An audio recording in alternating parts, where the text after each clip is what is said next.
Hi friends, welcome to my channel. ഇന്ന് ഒരു അടിപൊളി താറാവ് കറിയുടെ റെസിപ്പി ആയിട്ടാണ് ഞാൻ വന്നിരിക്കുന്നത്. ഞാൻ ആദ്യമായിട്ടാണ് താറാവ് കറി ഉണ്ടാക്കുന്നത്. അപ്പോൾ ഇതെന്തായാലും എൻ്റെ റെസിപ്പി അല്ലാന്ന് മനസ്സിലായി കാണുമല്ലോ. ശരിയാണ്, ഞാൻ വേറൊരാളുടെ റെസിപ്പി ഒന്ന് ട്രൈ ചെയ്ത് നോക്കിയതാണ്. പക്ഷേ ഉണ്ടാക്കി കഴിഞ്ഞപ്പോൾ നല്ല അടിപൊളി ടേസ്റ്റായിരുന്നു. എന്നാൽ പിന്നെ ഇത് എല്ലാവർക്കും വേണ്ടി ഷെയർ ചെയ്യാമെന്ന് വിചാരിച്ചു. അപ്പോൾ ആദ്യം തന്നെ വീട്ടിലെ വിറകടുപ്പിൽ തീയൊക്കെ സെറ്റ് ചെയ്ത് ഉരുളിത് ചൂടാകാൻ വെച്ചിട്ടുണ്ട്. നമ്മൾ സാധാരണ പോലെ ഉരുളി ചൂടായതിന് ശേഷം വെളിച്ചെണ്ണ ഒഴിച്ചു കൊടുക്കാനാണ് ആദ്യത്തെ പ്രോസസ്സ്. കുറച്ചധികം വെളിച്ചെണ്ണ ആവാട്ടോ. ഇതിപ്പോൾ ഞാനൊരു പ്രത്യേക കണക്കൊന്നും എടുത്തിട്ടില്ല.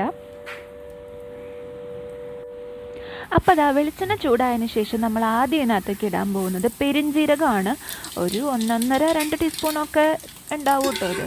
എന്നിട്ട് ഇതുപോലെ നന്നായിട്ട് ഇളക്കി കൊടുക്കുക. അതിനുശേഷം നമ്മൾ ഇഞ്ചിയും വെളുത്തുള്ളിയും ചതച്ച് വെച്ചിട്ടുണ്ട്, അത് ചേർത്ത് കൊടുക്കുന്നുണ്ട്. അതുപോലെ തന്നെ പച്ചമുളകും. ഇതെല്ലാം കൂടി നന്നായി വഴറ്റുക.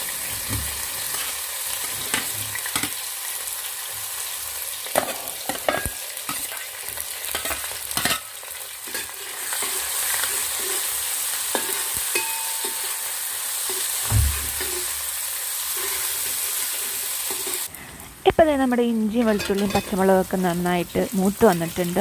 ഇനി ചേർക്കാൻ പോകുന്നത് സബോളയാണ്. സബോള മാത്രമല്ല കേട്ടോ, ഉള്ളിയും കൂടെ ഉണ്ട്, ചെറിയുള്ളി. സബോള ഞാനവിടെ എടുത്തിരിക്കുന്നത് ഒരു 3 വലിയ സബോളയും പിന്നെ ഇത്രയും ചെറിയുള്ളിയാണ്. ചെറിയുള്ളി 2-3 കഷ്ണമായിട്ട് മുറിച്ചിട്ടേ ഉള്ളൂ. അപ്പോൾ അതും കൂടെ ചേർത്ത് നമുക്ക് നന്നായിട്ട് വഴറ്റി കൊടുക്കാം. ഒരു ബ്രൗൺ കളർ വരുന്നത് വരെ നമുക്ക് നന്നായിട്ട് വഴറ്റാം.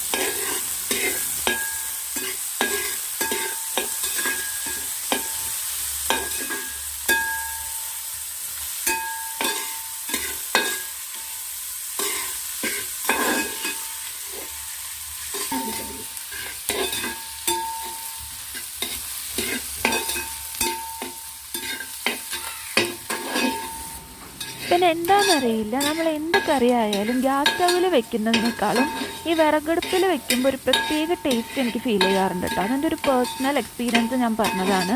എനിക്ക് എന്താണെന്നറിയില്ല, ഒരു പ്രത്യേക അതിൻ്റെ ഒരു സ്മോക്കി ഫ്ലേവർ എന്താണെന്നറിയില്ല, ഒരു പ്രത്യേകത ഫീൽ ചെയ്യാറുണ്ട്. ഇനി നമ്മളതിനകത്ത് മസാല ചേർക്കുകയാണ്. മസാല ഒന്നുമില്ല, ഒരു 5 ടീസ്പൂൺ കൊറിയാണ്ടർ പൗഡർ, നമ്മുടെ മല്ലിപ്പൊടിയും ഒരു ടീസ്പൂൺ മഞ്ഞൾപ്പൊടിയാണ്. അത് ചേർത്ത് ഇതുപോലെ നന്നായിട്ട് അതിൻ്റെ പച്ചക്കുത്തൊക്കെ മാറുന്നത് വരെ നന്നായിട്ട് വഴറ്റാം.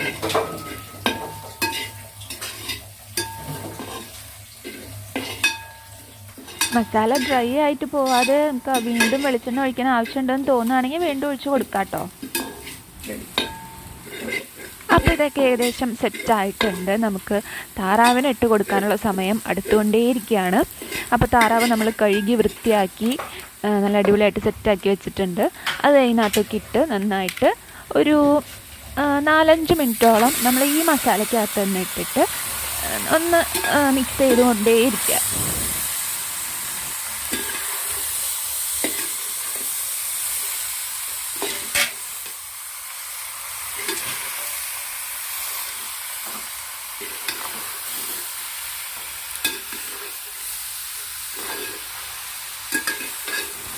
ഇതൊരു 4-5 മിനിറ്റ് ഇതുപോലെ തന്നെ കുക്ക് ചെയ്തുകൊണ്ടിരിക്കണം കേട്ടോ. ഇങ്ങനെ ഇളക്കി കൊടുത്തുകൊണ്ട് ഈ ഒരു പാകത്തിൽ തന്നെ. നമുക്ക് ഓയിൽ ആവശ്യമുണ്ടെങ്കിൽ ഞാൻ നേരത്തെ പറഞ്ഞ പോലെ ആവശ്യമുണ്ടെങ്കിൽ ആഡ് ചെയ്ത് കൊടുക്കുക. എന്നിട്ട് ഇങ്ങനെ തന്നെ കുക്ക് ചെയ്യാനായിട്ടൊരു 5 മിനിറ്റ്സ് മതി മാക്സിമം.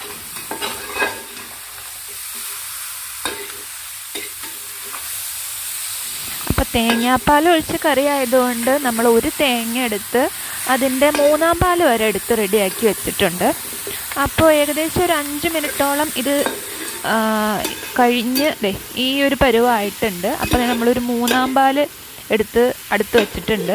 3-ാം പാലിലും 2-ാം പാലിലുമാണ് ഇത് കുക്ക് ചെയ്യാൻ പോകുന്നത് കണ്ടോ. ഇത് 3-ാം പാലും 2-ാം പാലുമാണ് എടുത്ത് വെച്ചിരിക്കുന്നത്. നമുക്ക് പതുക്കെ താറാവിലോട്ട് ഒഴിച്ചു കൊടുക്കാം. അപ്പോൾ ഇനിയാണ് നമ്മുടെ പ്രധാന ചേരുവയായിട്ടുള്ള ഉപ്പ്. ഇതുവരെ നമ്മൾ ഉപ്പിട്ട് കൊടുത്തിട്ടുണ്ടായിരുന്നില്ല, മറന്നതല്ല കേട്ടോ. ഇപ്പോഴാണ് ഉപ്പിട്ട് കൊടുക്കുന്നത്. അപ്പോൾ ഉപ്പ് നമുക്ക് ആവശ്യത്തിനുള്ള ഉപ്പ് നമ്മളിപ്പോൾ ആഡ് ചെയ്യുക.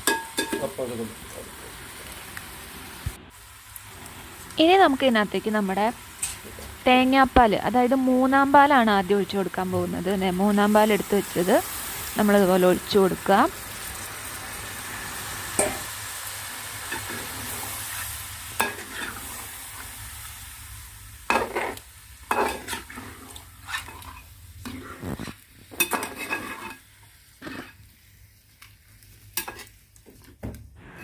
അപ്പോൾ മൂന്നാം പാൽ ഒഴിച്ചിട്ട് നമ്മൾ ഒട്ടും വൈകിക്കേണ്ട. നമ്മുടെ രണ്ടാം പാലും കൂടെ ഒഴിച്ചിട്ടാണ് നമ്മളിത് മൂടി വെച്ച് കുക്ക് ചെയ്യാൻ പോകുന്നത്. അപ്പോൾ രണ്ടാം പാൽ ഒഴിച്ചു കൊടുക്കാൻ പോവാണ്.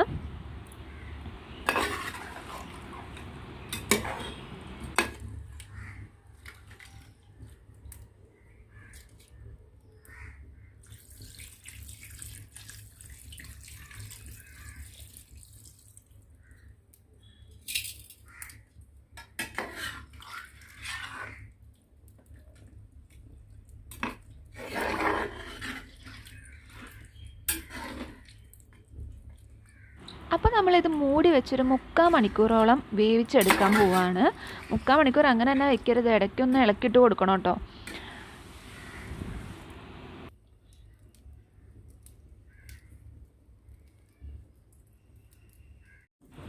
അപ്പോൾ അതേ 3/4 മണിക്കൂർ നന്നായിട്ട് താറാവ് വെന്തിട്ട് നമ്മളിത് ഓപ്പൺ ചെയ്ത് നോക്കാൻ പോവാണ്.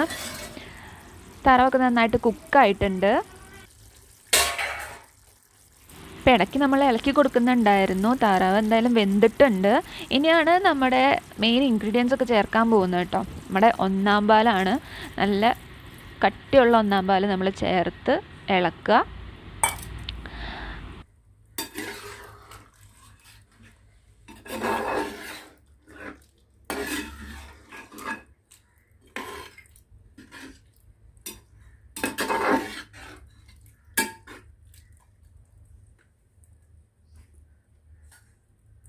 അപ്പോൾ നമ്മൾ താറാവരുടെ അവസാന സ്റ്റെപ്പിലേക്ക് കിടക്കുകയാണ്. അവസാന പൂജയ്ക്ക് വേണ്ടിയിട്ട് കുറച്ച് ഗരം മസാല ഞാൻ ആഡ് ചെയ്ത് കൊടുക്കുകയാണ്. ഒരു 4 ടീസ്പൂണൊക്കെ ഉണ്ടാവും കേട്ടോ. ഇനിയാണ് നമ്മൾ ഈ താറാവരുടെ ഏറ്റവും ഹൈലൈറ്റ് ആയിട്ടുള്ള ഇൻഗ്രീഡിയൻസ് ചേർക്കാൻ പോകുന്നത്. ഇത് വേറെ ഒന്നല്ല, നമ്മുടെ കുരുമുളകും ഏലക്കായും കൂടിയിട്ട് ഒരുമിച്ചൊന്ന് ചതച്ച് ഒന്ന് ക്രഷ് ചെയ്തെടുത്ത പൊടിയാണ്. അത് നമുക്ക് നന്നായിട്ട് ചേർത്ത് കൊടുക്കുക. താറാവ് കറിയിൽ കുരുമുളകൊന്നും ഒട്ടും കുറയ്ക്കണ്ട കേട്ടോ. അതാണ് ഏറ്റവും ടേസ്റ്റ് വരാൻ പോകുന്നത്. ഇനി നമുക്ക് നല്ല മണമുള്ള കറിവേപ്പില ഇട്ട് കൊടുക്കാം. പിന്നെ നിങ്ങളൊരു കാര്യം ശ്രദ്ധിച്ചോന്ന് അറിയില്ല, നമ്മുടെ ഈ കറിയിൽ നമ്മൾ ഒട്ടും മുളക് പൊടി ചേർത്തിട്ടില്ല. അപ്പോൾ നമ്മുടെ എരിവിനനുസരിച്ച് എരിവ് കറക്റ്റാക്കാൻ വേണ്ടിയിട്ട് നമുക്ക് ആകെയുള്ളൊരു മാർഗ്ഗം കുരുമുളകാണ്. പിന്നെ കുറച്ച് പച്ചമുളക് ചേർത്തിട്ടുള്ളൂ. അപ്പോൾ കുരുമുളകിൽ തന്നെ നമ്മളെല്ലാവരും ആവശ്യത്തിന് എരിവ് അഡ്ജസ്റ്റ് ചെയ്തോളാം. ഇതെല്ലാം കൂടി നന്നായിട്ടൊന്ന് മിക്സ് ചെയ്തിട്ട് ഒരു 5-10 മിനിറ്റ് നമ്മൾ അതുപോലെ തന്നെ മൂടി വയ്ക്കുക.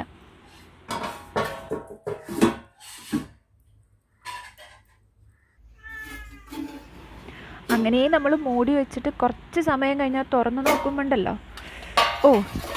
ഒന്നും പറയാനില്ല, നല്ല അടിപൊളി സ്മെല്ല്. തുറക്കുമ്പോൾ തന്നെ മൂക്കിലേക്ക് അടിക്കും. അത് പോരാ തന്നെ ഇങ്ങനെ ഈ കറി ഇങ്ങനെ എണ്ണ മേലെ ഇങ്ങനെ തെളിഞ്ഞ് നിൽക്കുന്നത് കാണുമ്പോൾ തന്നെ നമുക്കൊരു പ്രത്യേക ഒരു വൈബാണ്. ചെയ്ത് നോക്കുക. ഇത് ഞാൻ ആദ്യം ചോറിൻ്റെ കൂടെ കഴിച്ചത്. പക്ഷേ ഇത് അപ്പത്തിൻ്റെയും ബ്രെഡിൻ്റെ ഒപ്പം ആണെങ്കിലുണ്ടല്ലോ, ഒരു രക്ഷയില്ല, ഒന്നും പറയാനില്ല.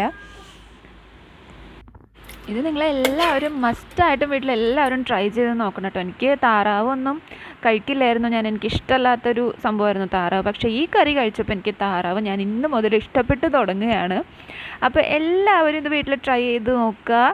അടുത്തൊരു എപ്പിസോഡിലേക്ക് കാണുന്നത് വരെ എല്ലാവർക്കും ടാറ്റാ, ടേക്ക് കെയർ, ബൈ.